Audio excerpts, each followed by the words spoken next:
Hello YouTube, good morning. Let's talk about healing from grief. Let's talk about healing from the grief of losing a pet.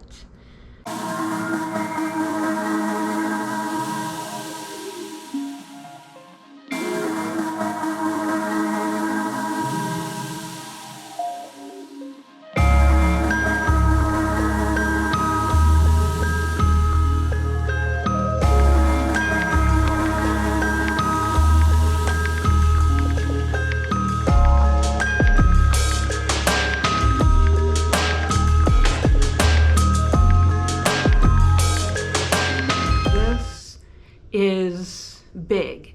This is big. This is going to take a while. This is going to be the theme of my videos for like the near future, maybe. I don't know. A lot has been going on, and it's become very urgent in my mind to deal with everything. So let's start at the beginning. Let's start at the beginning. The dog died. The dog died very, very suddenly and very, very unexpectedly. And I took him to the vet. It was too late. But the vet said he had something called leptospirosis, which I have never heard of. Leptospirosis is a highly contagious zoonotic disease passed from wildlife. And the vet kept asking me, has he had contact with wildlife? And I'm like, probably. I would assume so. It is time for morning meditation. I've been logging into the Zoom meditations that the Transcendental Meditation Organization has. It's been really wonderful to have this kind of regular thing to check into. And that meditation is just so healing during grief. I will say it has not been easy, because at first instead of meditating, I was just crying. But you kind of have to let that happen as a part of the meditation process, as a part of the grief process. Yeah, this is hard. This is hard. Even though Zen was just a dog, this is hard. Grief never gets any easier. It just becomes more familiar.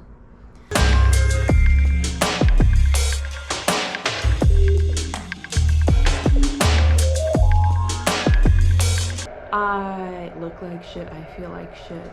I think I just ate some bad food again.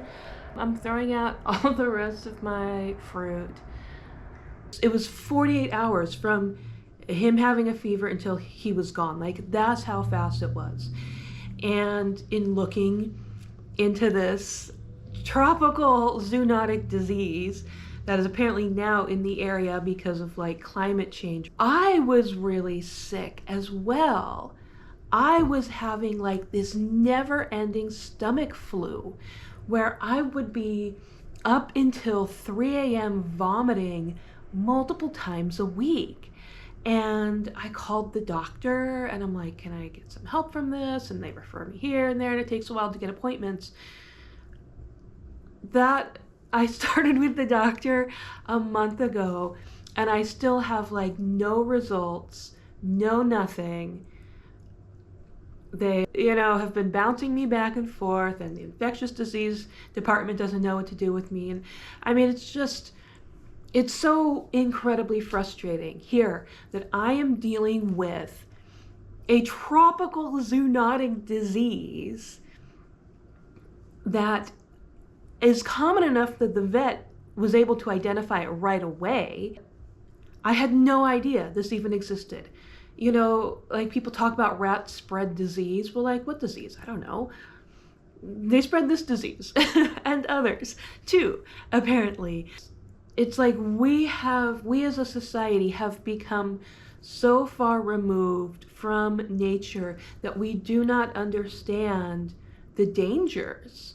We do not understand the amount of death and disease that actually exists in nature, and we are not prepared to really protect ourselves, because so much of that protection has been built in to city urban planning, into building codes, into, the water, municipal water hygiene programs and things like that. We don't know what we're actually up against in nature. We as a society have forgotten how dangerous nature actually is.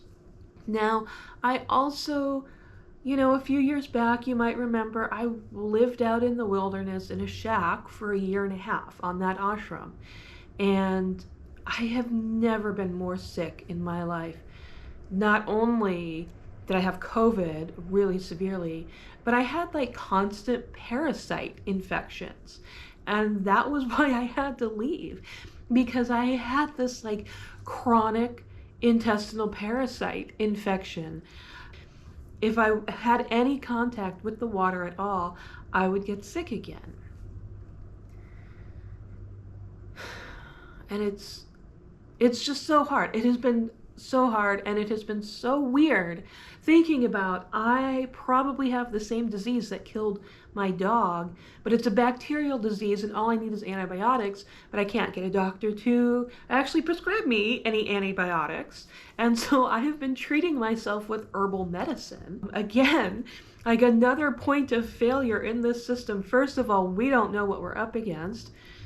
Second of all, the doctors don't really know what to do, and no one will prescribe me antibiotics for what is clearly a, infectious disease problem. So I'm treating myself with herbal medicine, and this is insane. This is insanity.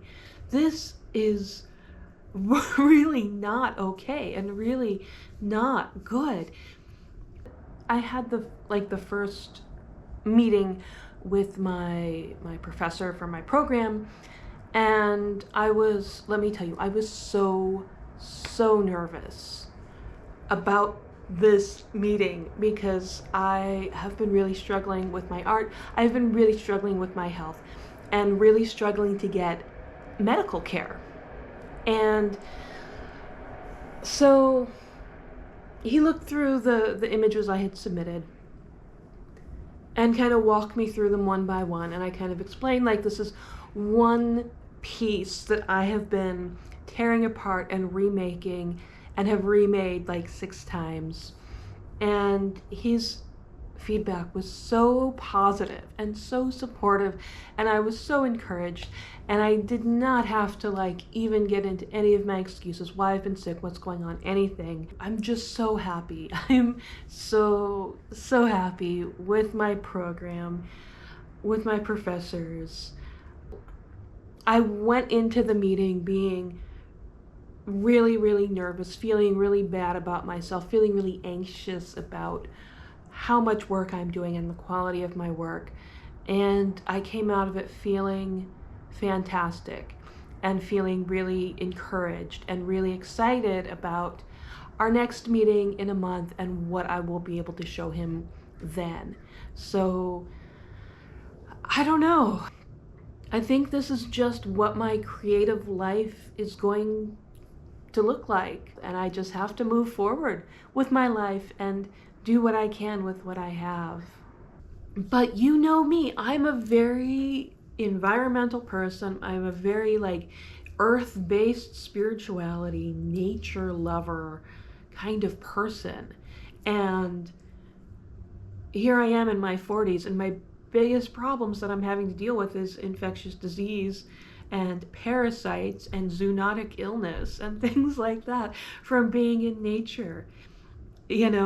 When I was younger and fantasized about being in the forest and camping and all of this stuff, I could not even imagine this kind of thing, of having to deal with these diseases in nature. In my art practice, I have been talking about having a spiritual relationship with a landscape, with an environment that is harmful. And most people think that's like pollution. that nature is harmful because it's polluted. No, no, no. Nature is harmful as it is. Nature is harmful as it is. Bacteria, viruses, parasites are natural in the environment and they exist there naturally. Tetanus. Tetanus, probably the most horrible way to die. Tetanus is a naturally occurring bacteria in soil. There's no cure for tetanus. Rabies. Rabies is a virus. No cure for rabies at all. It's terrifying. It is absolutely terrifying. The only thing they can do if you think you've been exposed to rabies is to get you vaccinated promptly and hope they catch it early enough before it gets into your system. People like to think they're, some Disney character and can go out and just like touch the wildlife. And the birds and everything is just so calm and gentle around them. An animal being unusually calm and docile is a sign of the first stage of rabies. So nature is not cute. Nature is not cute. Nature is deadly. Nature is full of disease, even for us as humans. Being so far removed from nature as a society in general, only interacting with the sort of landscaped parks and very managed environments, we just don't realize how bad it is out there in the wild. Many of us trying to have this sort of earth-based spirituality, trying to have spiritual connections through nature. And how do you do that? How do you do that when nature is trying to kill you? This is what I'm working through in my art practice right now. I have a manifesto. I'm writing a manifesto about this because everything we have taught, socially, culturally, about what nature is completely wrong. There's a lot going on with our social and cultural perceptions of the wilderness and the landscape and nature. I am reading Against Purity, Living Ethically in Compromised Times by Alexis Shotwell. This book goes in a lot of directions, but I'm mostly concerned with, ideas about sort of the purity of nature and the purity of natural things, that, living without medical care or, living in a shack in the wilderness is somehow more pure and better than living in a city and getting vaccinated. And that is, of course, entirely untrue. In my own personal life, let me reassure you, it is entirely untrue. This is a fantastic book. There's some of the chapters are a little like meh, but I also have Ecology Without Nature by Timothy Morton. Timothy Morton is responsible for the idea of the hyper-object, which came about sort of in thinking about climate change. It kind of primarily references climate change. A hyper-object is something that is so large across time and space that we as humans cannot comprehend it in its totality. So climate change, for example, has been going on for decades and is happening on a global scale, and we can see and interact with parts of it. We can look at data, we can look out the window, we can, get zoonotic tropical diseases that are now in our area. But to perceive climate change as a whole is really beyond the individual human capability. I read the introduction, that's as far as I got in this one. And then The Wisdom of John Muir. John Muir, I have a thing with John Muir. I picked this up when I was out at the John Muir House National Park in Martinez. He is very responsible for a lot of our modern understandings of nature and wilderness in particular. Our perception of the wilderness. He is responsible for inspiring the national park system that we have in the US when he was on a camping trip with Teddy Roosevelt in what is now Yosemite, advocating for, there being a national park system that preserves places like Yosemite. Maybe I should go to Yosemite before it starts snowing out there. He writes a lot about just being in nature, the beauty of nature, and concepts of wilderness, and he built up a lot of the cultural ideas about wilderness and these wild places and what they are and what they do and where they come from. A lot of very colonized ideas that places like the Yosemite Valley, for example, have, for thousands of years been maintained and cultivated by indigenous people. And the Yosemite Valley was not a pure untouched wilderness.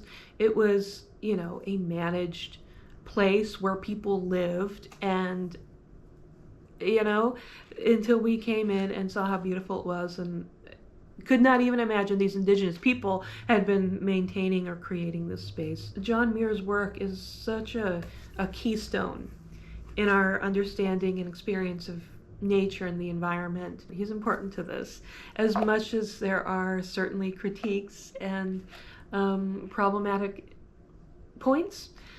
It's a foundational work.